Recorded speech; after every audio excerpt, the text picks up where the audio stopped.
கொடுக்கறதுக்காக தான் பிறந்தோம். எனக்கு பிறப்பு கொடுத்தது இன்னொருத்தி தான், எங்க அம்மா. நானா வந்து ஆகாயத்திலிருந்து குதிக்கல. எனக்கு பேர் வச்சது எங்க பாட்டி, அடுத்தவ தான். எனக்கு கல்வி கொடுத்தது ஆசிரியர், வாத்தியார். முதல் சம்பளம் கொடுத்ததும் அடுத்தவங்க தான். என்னை முதல்ல குளிப்பாட்டினது நர்ஸ் தான், செவிலியர் தான், எங்க அம்மா கூட கிடையாது. எனக்கு முதல்ல மரியாதை கொடுத்தது அடுத்தவங்க தான். எல்லாமே கொடுக்கப்பட்டது தான். நான் சம்பாரிச்சு என் மொத்த பணத்தை நாளைக்கு யாருக்கு போகுது, அடுத்தவங்களுக்கு கொடுத்தாகணும்.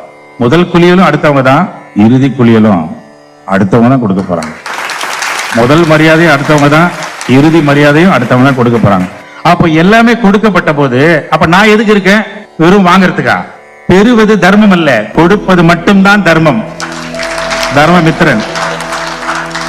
அப்போ எல்லாமே வாங்கிட்டேன், கொடுக்கணும்ல. அதான இயற்கையினோட குணம். மழை கொடுக்குது இல்ல, சூரியன் கேட்டா வெயில் கொடுக்குது, விட்டமின் கொடுக்குது, வாயு கொடுக்குது இல்ல, ஆகாயம் கொடுக்குது இல்ல. அப்ப கடவுளினாலே கொடுக்கும் தன்மை. நாமளும் கொடுக்கணும்ல. என்ன இருக்குதோ அதை கொடுப்போம். ஞானம் இருந்தா ஞானத்தை கொடுப்போம், உடல்ல சக்தி இருந்தா சக்தியை கொடுப்போம், பணம் இருந்தா பணத்தை கொடுப்போம், ஏதாவது கொடுப்போமே. தாமு சார், இந்த நிகழ்ச்சி ஏதோ ஒரு நிகழ்ச்சி நினைச்சுதான் வந்தோம். ஆனா இன்னைக்குதான் கொடுக்கணுங்கிற ஒரு உந்துதல் எனக்குள்ள வருது. இதுவே எனக்கு ஒரு பிளஸ்ஸிங்கா இருக்குதுன்னு யாராவது இந்த சமயத்துல உணர்ந்திருந்தீங்கன்னா இந்நேரம் இந்த அரங்கம்.